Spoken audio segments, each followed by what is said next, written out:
Ndugu wananchi, na wasalimu kwa jina la Jamhuri ya Muungano wa Tanzania. Saa chache zijazo tunaadhimisha miaka 60 ya uhuru wa Tanganyika, sasa Tanzania Bara. Usiku wa kuamkia tarehe 9 Disemba 1961 saa 6 za usiku katika Uwanja wa Taifa hapa Dar es Salaam, bendera ya himaya ya Uingereza ilishushwa rasmi na bendera ya Tanganyika kupandishwa.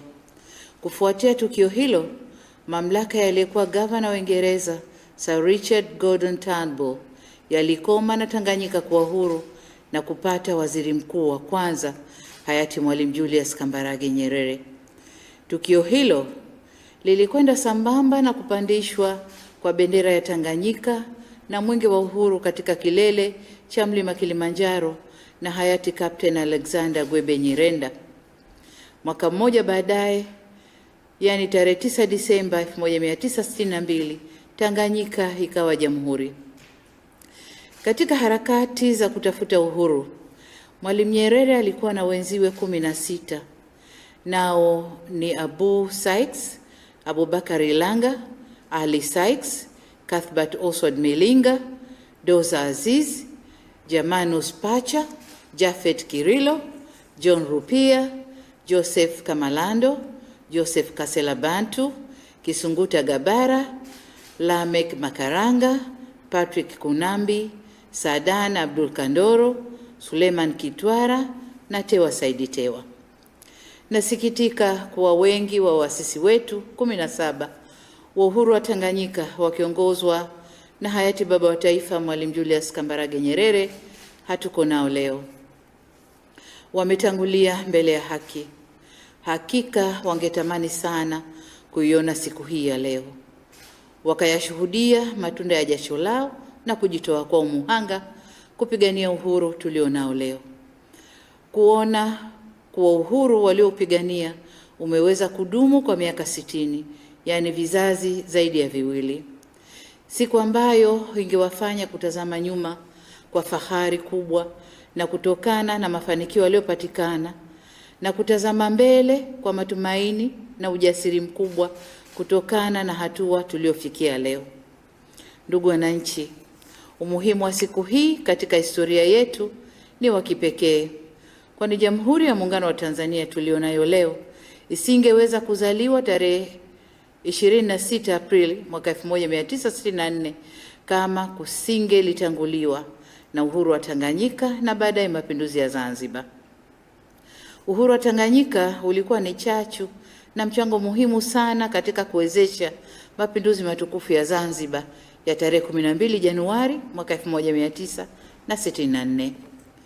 Hali kadhalika mapinduzi ya Zanzibar yakawa chachu ya kufanikisha muungano wetu adhimu na adimu. Matukio haya mawili yaliyotangulia muungano wetu ndiyo yaliyoweka msingi imara wa nchi na taifa imara tulilo nalo leo, taifa lenye amani, mshikamano na umoja wa watu wake. Tuna kila sababu ya kumshukuru Mwenyezi Mungu mwingi wa rehema kwa kutujalia uzima na fursa ya kuiona siku hii ya kihistoria katika taifa letu. Nasema hivyo kwa kutambua kuwa kwa mujibu wa takwimu zetu za idadi ya watu, kiasi cha Watanzania takriban milioni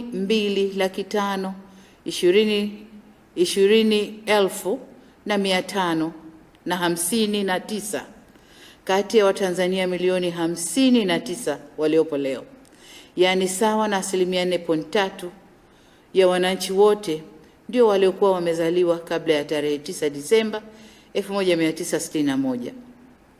Hii ina maana kusema kwamba sehemu kubwa ya wale tunaoadhimisha siku hii leo tunaweza tusipate tena fursa ya kuadhimisha makumi mengine yajayo ya maadhimisho ya aina hii.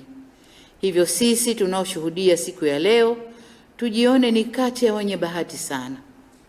Takwimu hizi zinatuambia jambo jingine muhimu, nalo ni kuwa Watanzania wengi walioko leo si tu hawakuwepo wakati wa uhuru, bali pia hawakuyaishi madhila ya ukoloni wala matokeo yake. Hivyo kwa kukosa kwao uzoefu wa hali ya huko nyuma tulipotokea, huwawia vigumu kutambua sababu za kujitoa kwenye makucha ya ukoloni na kujua thamani ya uhuru wetu, hatua kubwa tuliopiga na mafanikio tuliyoyapata na tunayo yafaidi leo.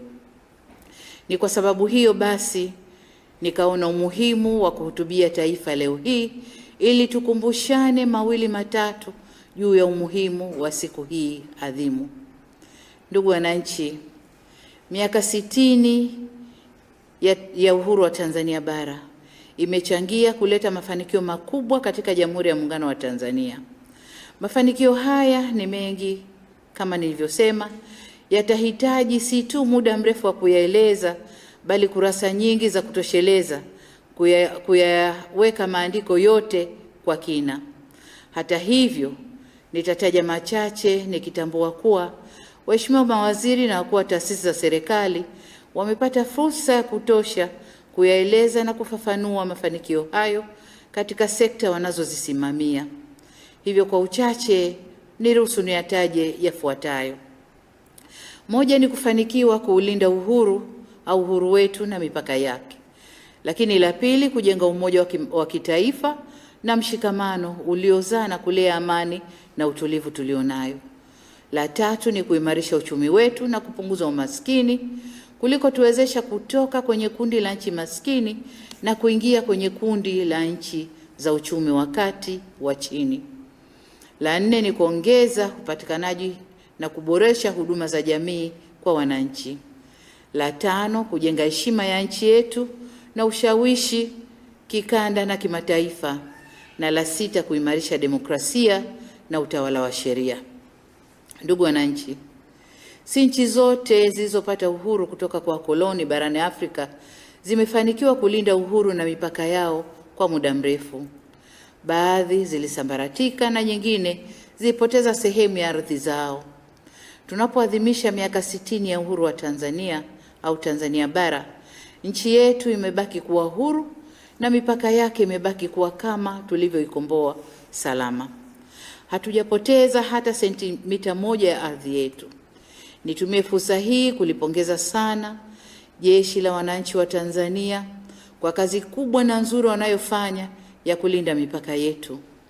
Jeshi letu limekuwa na weledi na la kutumainiwa katika suala la ukombozi na ulinzi wa amani katika nchi mbalimbali chini ya programu za Umoja wa Mataifa na zile za kikanda. Ni fahari kubwa kwetu kama taifa la Tanzania kuwa na jeshi imara lenye utii na nidhamu ya hali ya juu. Asanteni sana jeshi letu la wananchi. Ndugu wananchi, kujenga umoja wa kitaifa na mshikamano ni mafanikio mengine makubwa ambayo yamechangia ujenzi wa amani na utulivu tulionao. Nchi yetu ina makabila zaidi ya 120 yenye tamaduni mbalimbali na waumini wa dini mbalimbali, wa bara na wa pwani. Ndani ya eneo kubwa la kilomita za mraba kiasi cha 9.5. Pamoja na tofauti zote hizo, tumefanikiwa kujenga taifa moja lenye utambulisho mmoja na lugha moja ya Kiswahili. Kutokana na kuunganishwa huko, Mtanzania yeyote anaweza kuishi ndani ya Jamhuri ya Muungano wa Tanzania na akafanya kazi yoyote halali kumwendeshea maisha yake. Haikuwa jambo rahisi kufikia hali hii. Wakati tunapata uhuru, Kiswahili haikuwa lugha inayozungumzwa na watu wote ndani ya Tanganyika. Kizazi kilichofuata baada ya uhuru walijifunza Kiswahili shuleni.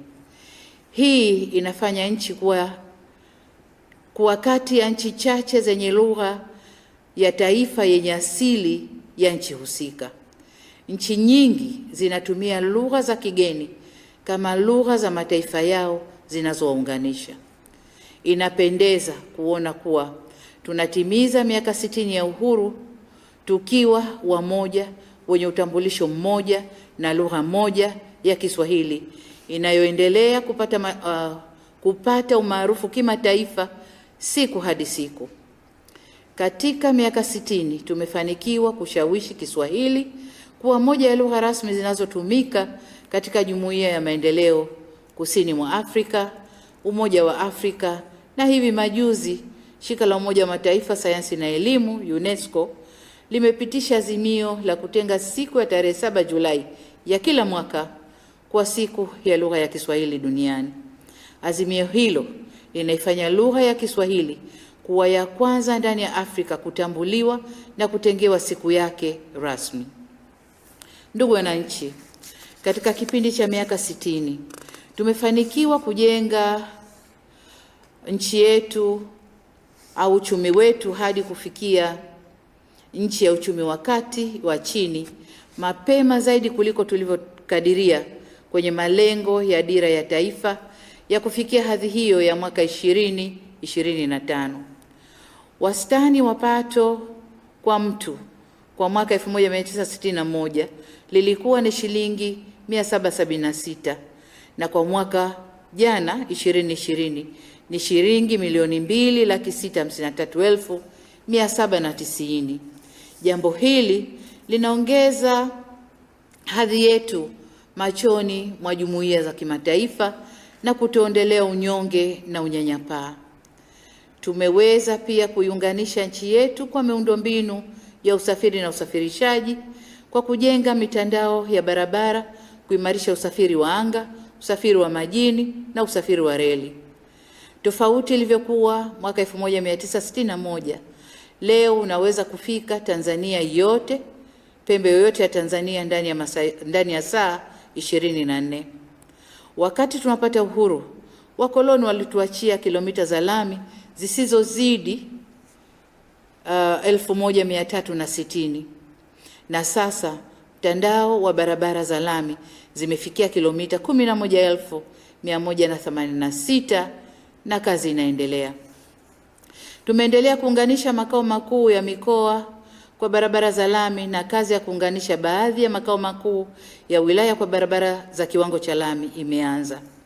Ikumbukwe kuwa hapa tunazungumzia nchi yenye ukubwa wa kilomita za mraba 9,500,000. Mtandao wa barabara tulioujenga hadi sasa ungeweza kutosha barabara zote za baadhi ya nchi nyingine. Kutokana na kukua kwa shughuli za kiuchumi, usafiri wa anga ndani ya nchi yetu si tena suala la anasa wala starehe. Kwa mantiki hiyo, kwa shirika letu la ndege ATCL kufufuliwa au kuimarishwa kwa shirika letu la ndege ATCL ni jambo la lazima. Kwa sasa shirika letu la ndege lina jumla ya ndege 12 na tayari tumefanya malipo ya awali ya ununuzi wa ndege nyingine 5. Tumeweza kuliwezesha shirika kufanya safari za ndani na nje ya nchi. Kwa upande wa usafiri wa majini, jitihada zimefanyika ili bahari na maziwa tuliobarikiwa yatumike kama njia bora na salama ya usafiri na usafirishaji. Kabla ya uhuru tulikuwa na meli 6 na kwa sasa tuna meli 14 zinazofanya kazi katika maziwa Nyasa, Tanganyika na Victoria. Aidha, tulikuwa na vivuko 3 na kwa sasa tuna vivuko 33 kwenye mikoa ya Dar es Salaam, Mwanza, Geita, Kigoma, Kagera, Mara, Morogoro, Mtwara, Tanga, Ruvuma, Pwani na Lindi. Wakati tunapata uhuru, nchi yetu ilikuwa na njia 6 za mtandao wa reli uliokuwa na urefu wa jumla ya kilomita 2405 na baada ya uhuru tumeweza kuongeza njia 2 ya Ruvu Mruazi na ile ya Manyoni Singida ambazo zimefanya jumla ya mtandao wa reli wa mita kufikia kilomita 2707. Tumefanikiwa kujenga mtandao wa reli za Tazara na tunaendelea na ujenzi wa reli ya kisasa yani standard gauge ambayo itaunganishwa na nchi jirani au tutaunganisha na nchi jirani. Kwa upande wa miundombinu ya umeme tumepiga hatua kubwa sana. Kabla ya uhuru nchi yetu ilikuwa na uwezo wa kuzalisha megawati 17.5 tu za umeme. Leo hii tunazalisha megawati 1909 na tunatarajia kuongeza megawati 2115 tutakapokamilisha ujenzi wa bwawa la Nyerere.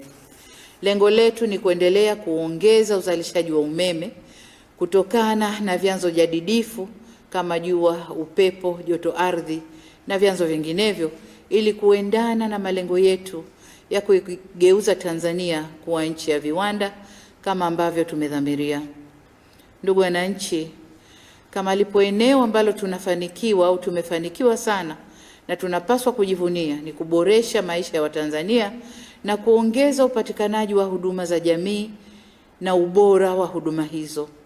Hapa tunazungumzia sekta ya maji safi, elimu, afya na upatikanaji wa umeme. Tumeweza kuongeza upatikanaji wa maji kutoka 25% ya mwaka 1961 hadi kufikia 72.3 vijijini na 86 mijini mwaka 2020. Tunaendelea na hatua za upatikanaji wa maji safi na salama hadi kufikia 85% kwa vijijini na 95% kwa mijini ifikapo mwaka 2025 kama tulivyoelezwa na ilani yetu ya uchaguzi ya Chama cha Mapinduzi. Kwa upande wa elimu na taaluma, wakati tunapata uhuru, nchi yetu ilikuwa na wataalamu wachache. Wasomi wa shahada ya kwanza walikuwa 30 tu, ambao ni madaktari 16, wahasibu 12 na mhandisi wa kilimo mmoja na surveyor mmoja. Tulikuwa na chuo kikuu kimoja. Kwa upande wa kada nyingine tulikuwa na wauguzi 158 na sasa wapo wataalamu wa afya 72,961. Sekta ya maji haikuwa na wataalamu na sasa wapo 206. Walimu wa msingi waliokuwepo walikuwa 36 na sasa wapo walimu 281,729 wa shule za msingi, sekondari na vyuo vya ualimu. Wataalamu wa mifugo hawakuwepo na sasa wapo 11,940.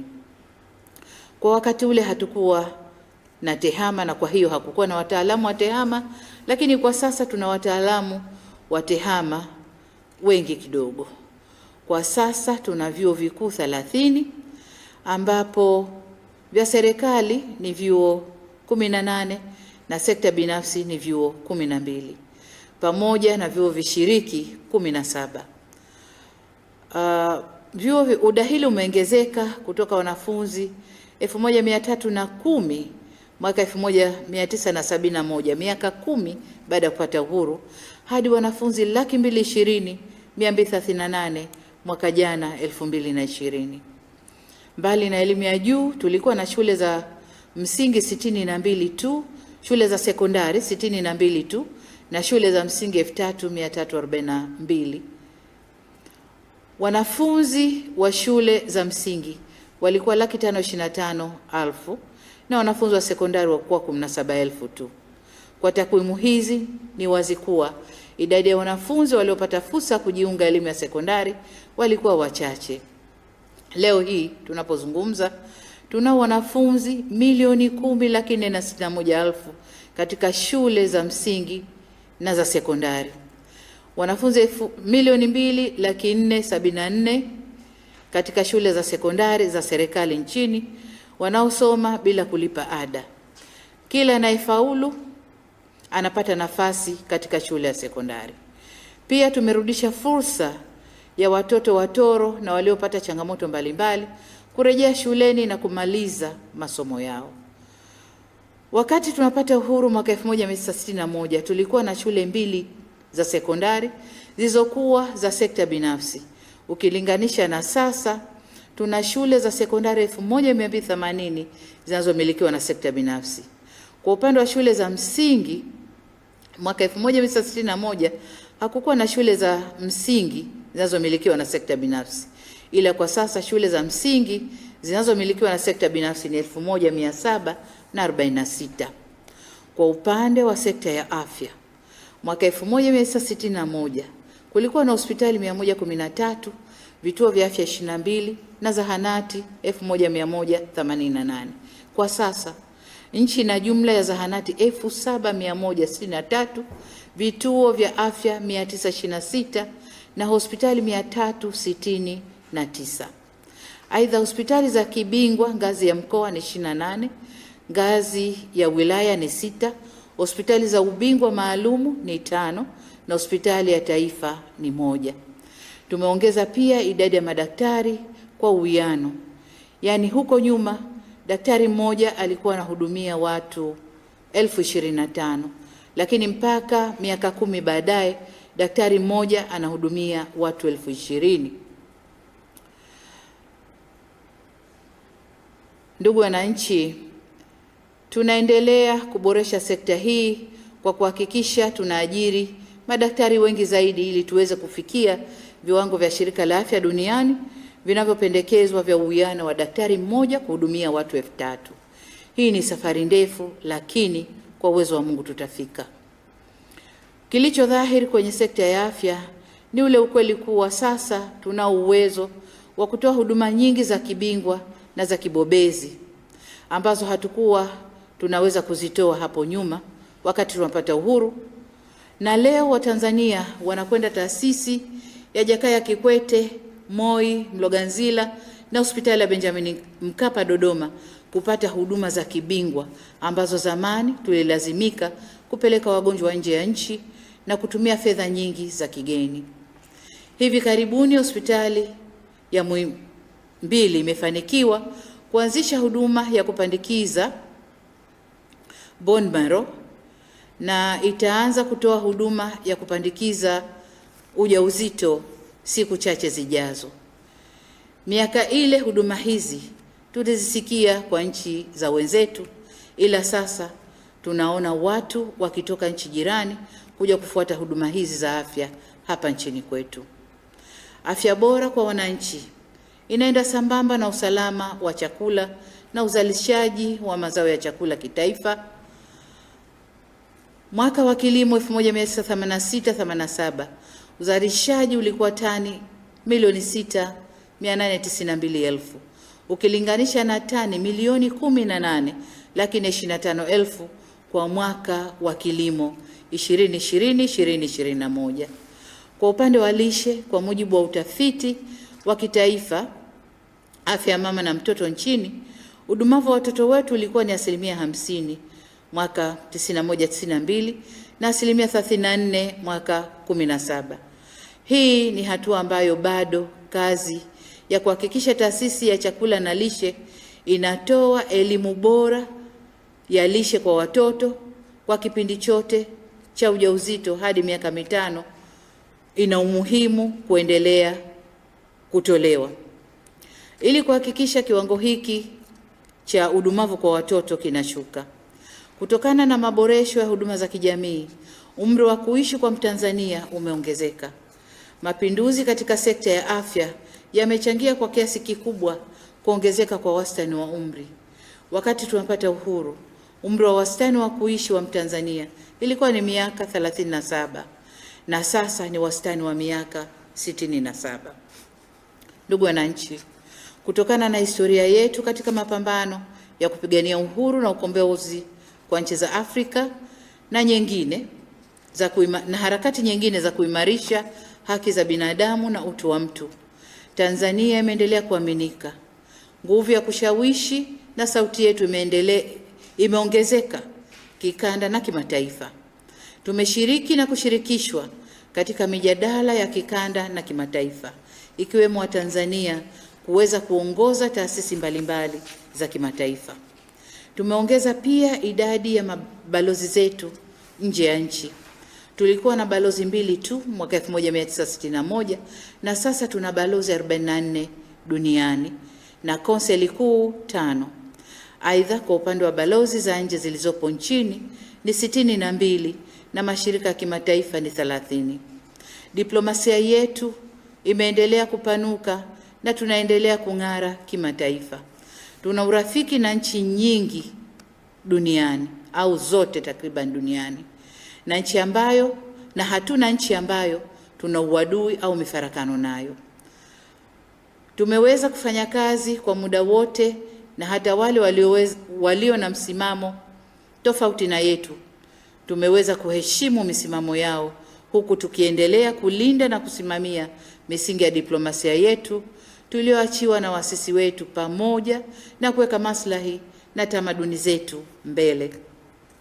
Ndugu wananchi, mtakubaliana nami kwa katika miaka 60 iliyopita mafanikio tuliyoyapata kwa miaka 60 yamebebwa na utawala wa demokrasia na utawala wa sheria.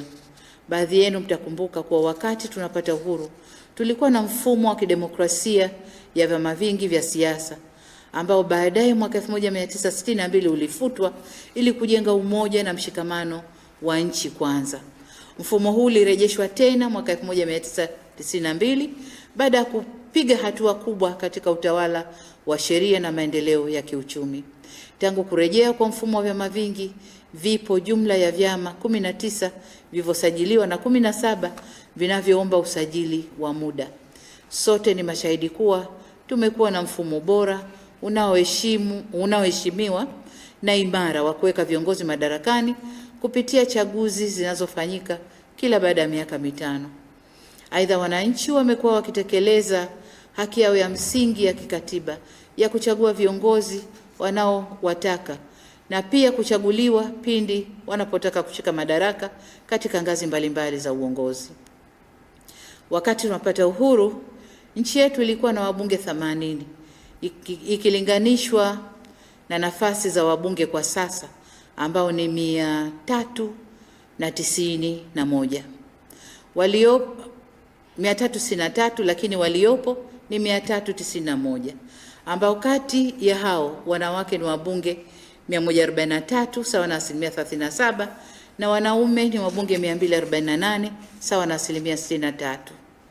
Nchi yetu imeendelea kuheshimu na kulinda haki za msingi za binadamu na watu kwa kuweka mifumo ya kuwezesha wananchi kutoa maoni kwa uhuru bila kubughudhiwa.